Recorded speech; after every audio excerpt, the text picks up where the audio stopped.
What you're all? Well, I thought I'd do a little video here to show my Amiga ADF collection. So just undo that, and here we go. So there we go. That's my entire collection of the games that I like and that I keep. We got roughly about 450 discs there, approximately. Yeah. What do we got here? Oh, the most important disc of all in the collection is, of course, X-Copy. These are actual original, they're full price games. So yeah, Sword of Sodan. It's shit game time once again. There's never ending amount of shit game times coming, because there's a lot of shit games out there that those old publishers tried to flog us kids back in the day, and I will be forever calling them out, so long as I keep getting the requests, which I'm getting loads of. That's what it is. I'm the judge, jury and executioner, because it certainly wasn't any back then, back in the day, looking after us kids, be sucking out of our money. Now, I also took a lot of pride in labelling my discs back in the day, and we could start here. Kryptonegg, and breakout game that is. Who on earth could afford nearly £9 in 1986 as a young teen or an older, not a toddler, but you know, like a 10-year-old? When that'd be Christmas present and you got this. Imagine that.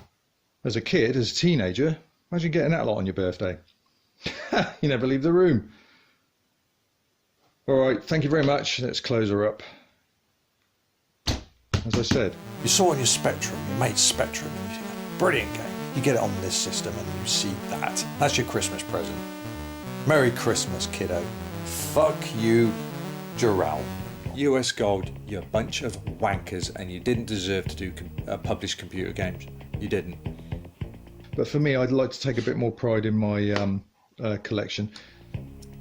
Oh, I wish I was a judge back then. I so would have fined them. Every time I would have seen a game, I said, you either refund all the kids or let's bought the game. What else have we got? Pick anything really. Puznik. I always label them. Yeah, I took a lot of pride. Super Bumper. Or you go back and completely reconvert the game to at least decent standards, not this crap. They've screwed the kids, and I'm so amazed they didn't get to court, especially with flyers showing arcade screenshots, and they actually wasn't the finished version. It's bullshit. I can imagine some fat ass beer gut belly with a cigar, that's chairman, that don't give a fuck about what versions, what the games are like, and just sell them out to the fucking kids and make the money, not giving a shit. Outrun, great game, shit version on the Amiga, ridiculous. Don't know why I keep it. Nice label though, isn't it? Bollocks! I'm sick of hearing that crap. You're either not talented, or you're just not up for the job, or you don't give a shit about robbing kids of their bloody money they've saved up from fucking paper rounds, or what we got here. Rounds or pocket money, or whatever it is you do to get money back then when you were a teenager. But for me, I'd like to take a bit more pride in my collection. It's all the same shit, it's all the same deal. Lotus 2. All the same deal. Those at the top will get the money. Get some out quick to the kids. The name will sell it, and there you go. And I say fuck you, all of you. That had that thought process back in the day. You know, you're taking out on kids and their pocket money. What have we got? That's, I think, I've also designed some of my own. Oh, there we go. Barbarian 2. I designed those labels myself. See, much better than the original discs.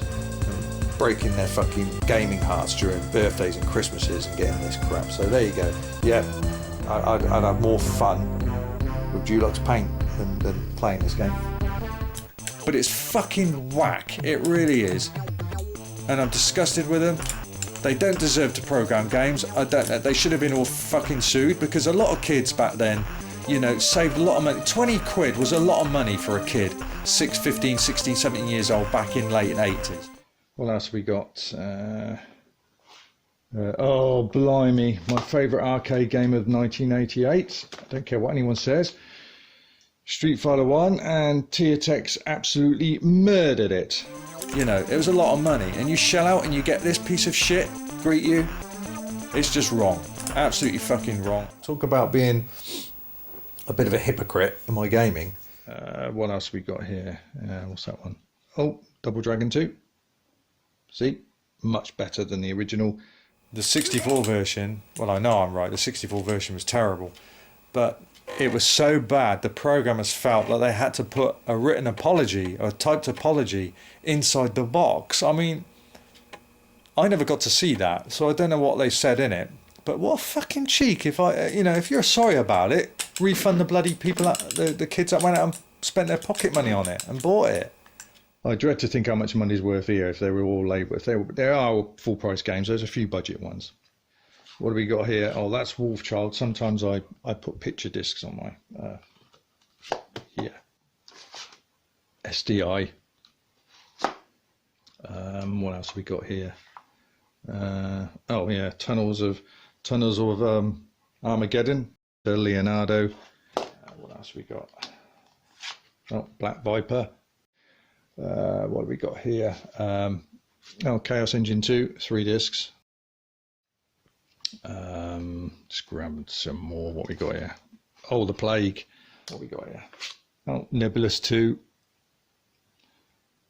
I cut that out of a magazine, and then, as I said, what I normally do afterwards is label them like that.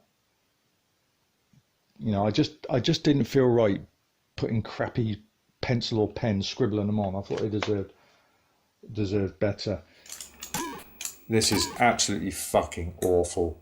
This really is awful. There's no explaining this at all. This to me is literally it was a cash cow. They just went on double. They knew the kids were going to buy it. Like that. So yeah, we've got about 450 discs there. Double Dragon. That's on all the formats. They put no effort into it. What's this one? Oh, Tetris. Yeah, that was years later when I was able to get access to a colour printer, because back in 1990 I certainly didn't have access to a colour printer. So I used to just label them, let's put Tetris 2 like that. Look at the lines between the characters. That's so embarrassingly bad. Yeah, this has got Rush Job written all over it. Get it out before maybe Christmas. Don't care how shit it is. We're going to put it in a box. The kids will buy it. Fucking wankers. Back in the day, you had to find contacts to get your games. It'd take forever. You used to get jiffy bags in your door. And if you was really smart, you cover over the stamps with sellotape and then just reuse the stamps. Talk about being a bit of a hypocrite in my gaming. I've got a second batch of these, the main games that I really want, because back then we always in fear that one of our mates or somebody we didn't like at school would snitch on us, and we'll have the police coming through the door because they're all pirated games. So it doesn't help, but trying to put that bias aside. If you want to place a game into the shit game time, I should say, please do so. That's my job. They certainly didn't do it back then. You had magazines taking backhanders, promoting good, crappy games into very good ones, and no judges were around, telling them, right, take this shit back and reprogram it. So, yeah, it was a real cash in quickly from kids. What else we got? Project X. Yeah. So, I mean, I calculated if they were all full price games, they were all originals, you're looking at about $7,000 now. Bad time. So anyway, 30, 40 years on, Zeus, I'm here to do that. Judge, jury and executioner. Middle finger up to you programmers and you publishers for literally creating this shite. It's still a shit game. I'm not going to defend it.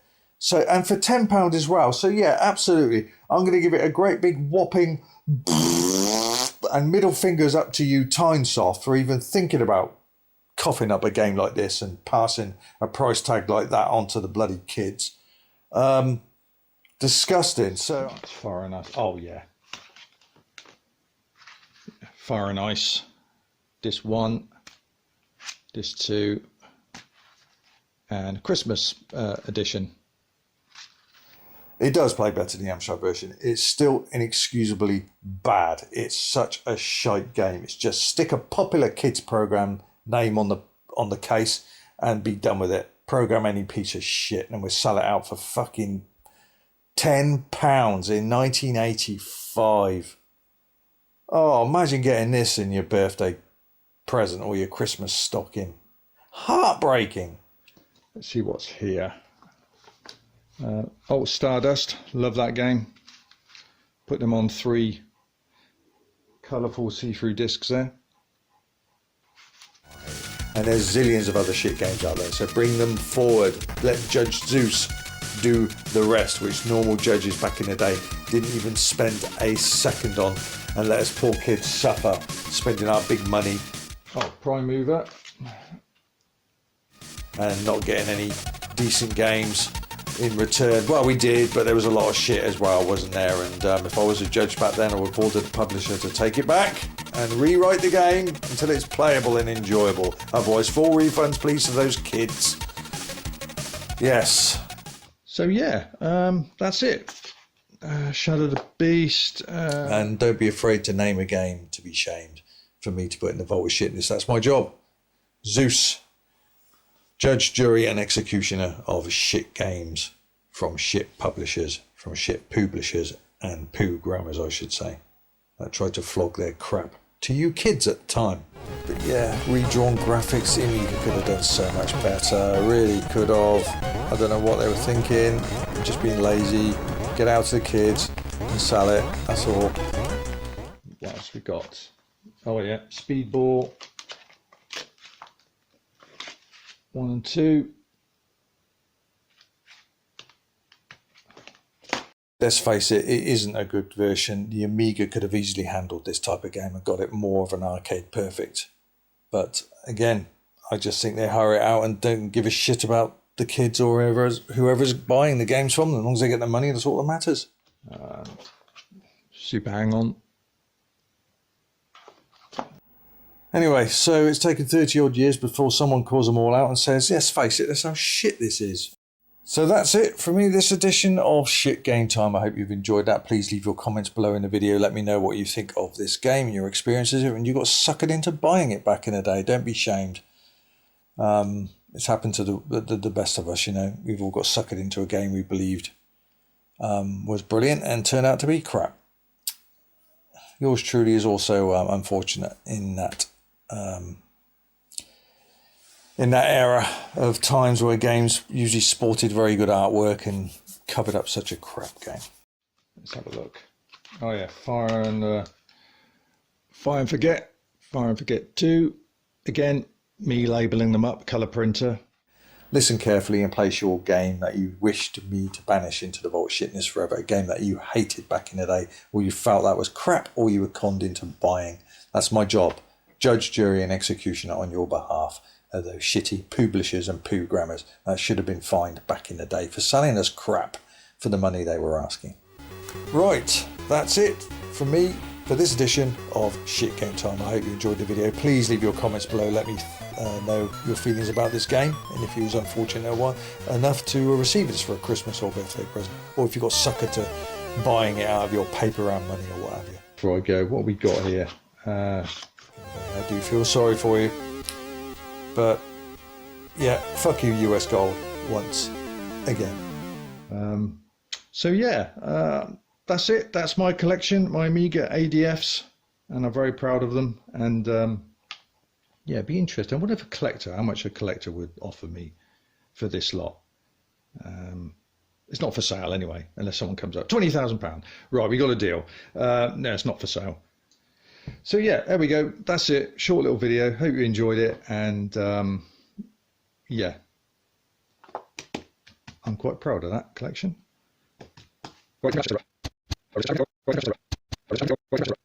Take care, everyone.